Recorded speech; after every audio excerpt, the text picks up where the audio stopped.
Una infancia pobre, un accidente de surf que le hizo perder una beca y cambió su destino, y una prolífica carrera. Su larga amistad con John Ford.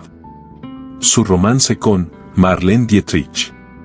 Y su lucha por ser un patriota fuera de la ficción combatiendo a los enemigos del momento, que hoy haría presa fácil de la cancelación al actor. Esta es la historia de vida de John Wayne. Roma no se hizo en un día, y el nombre más icónico de la historia del cine, tampoco.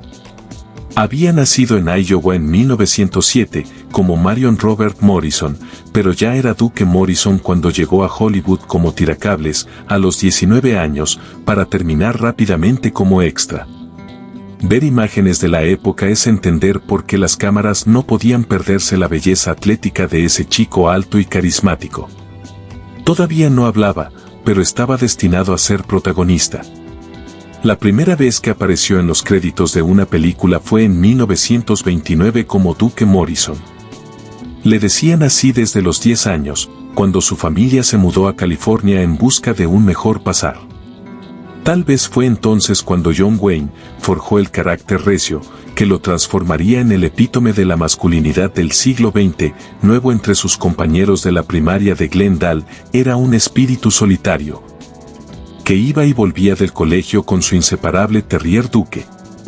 Los bomberos que lo veían hacer el recorrido solo todas las mañanas, empezaron a llamarlo igual que a su único amigo. Y el apodo cobró otro significado cuando entró a la secundaria y a la adolescencia, inteligente, con facilidad para los deportes. No tardó en ganar confianza en sí mismo y, más tarde ganó una beca deportiva para ir a la universidad.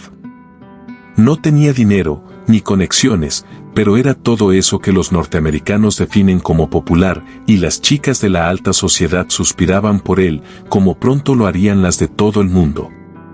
En una fiesta en la playa conoció a Josie Sáenz, la hija del acaudalado cónsul de Panamá, que con los años, y contra la opinión de su familia, se convertiría en su primera mujer, y en la madre de sus hijos llamados Michael, Antonia, Patrick y Melinda. Pero faltaba que la vida le diera su primer gran golpe, literal y del destino, precisamente en esas arenas californianas, y que fue de suerte, aunque Duke no pudiera verlo así en ese momento. Surfeando, se quebró una clavícula, y la lesión no solo lo dejó afuera del equipo de fútbol universitario, también lo hizo perder su beca para la escuela de Derecho.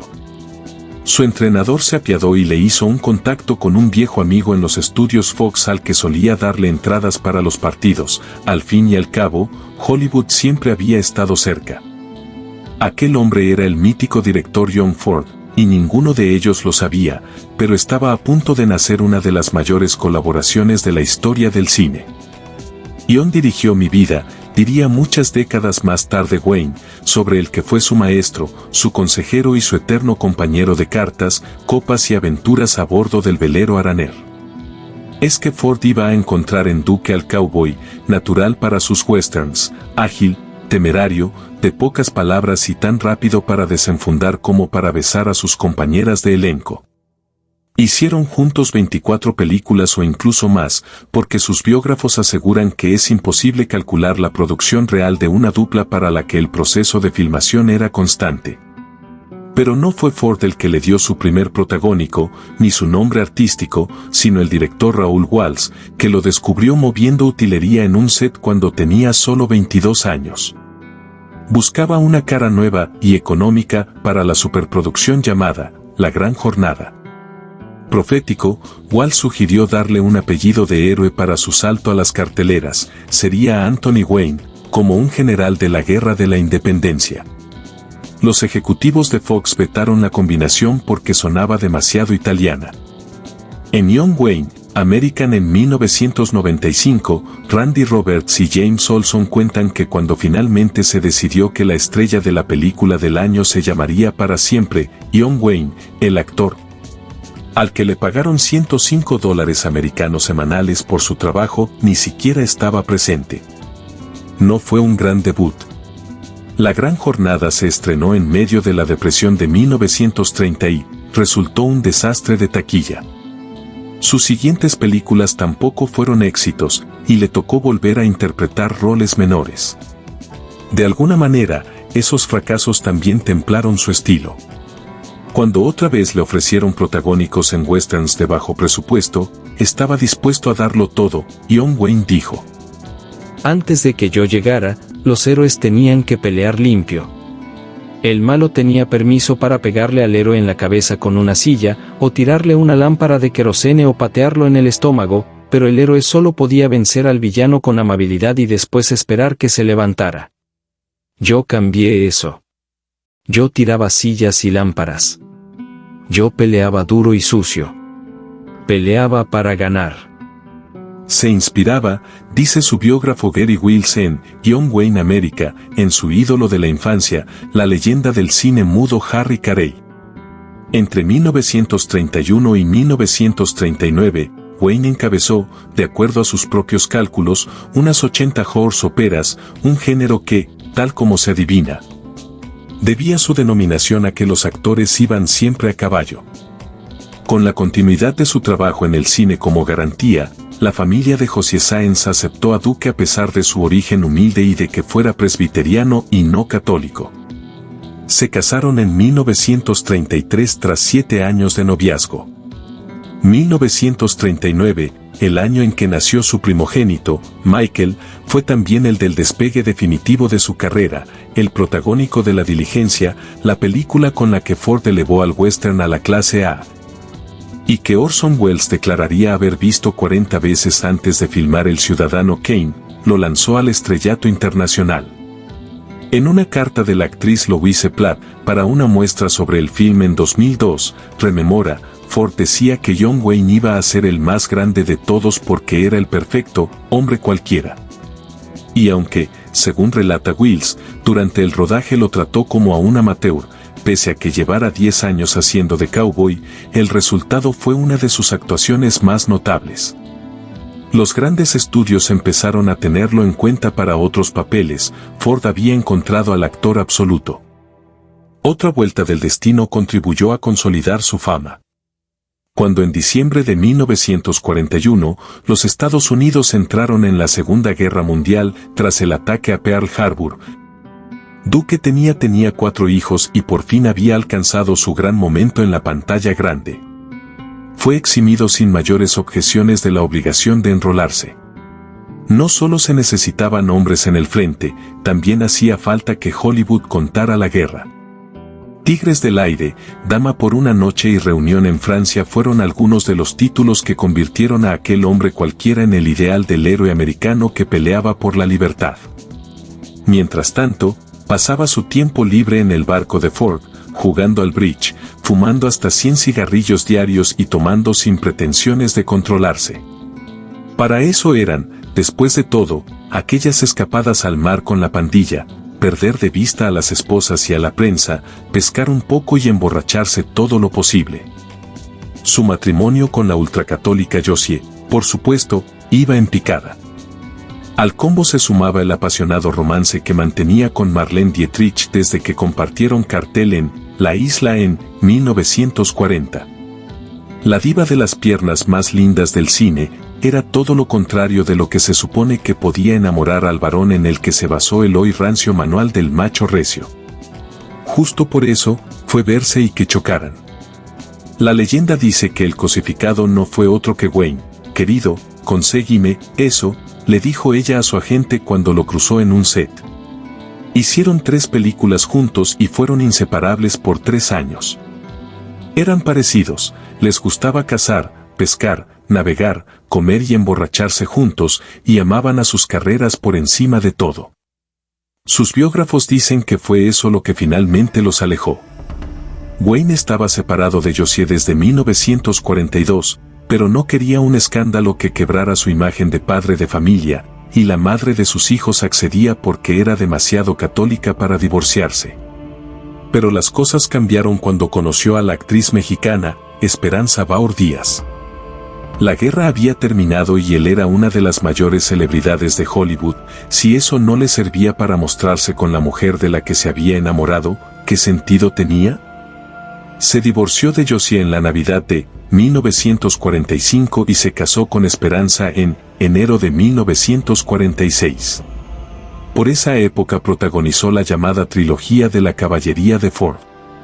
Películas llamadas Fuerte Apache en 1948, La Legión Invencible en 1949 y Río Grande en 1953. A los 42 años, estaba listo para roles más maduros. Ahora era un actor de carácter. Con una familia cada vez más numerosa, Wayne pasaba de un rodaje al otro para sostener su economía. Lo necesitaba también, dicen sus biógrafos, para disciplinarse. Cuando no estaba filmando se dedicaba a tomar, comer y fumar. En el medio, sufrió varios fracasos. Su casa se incendió y su contador lo estafó con una serie de malas inversiones.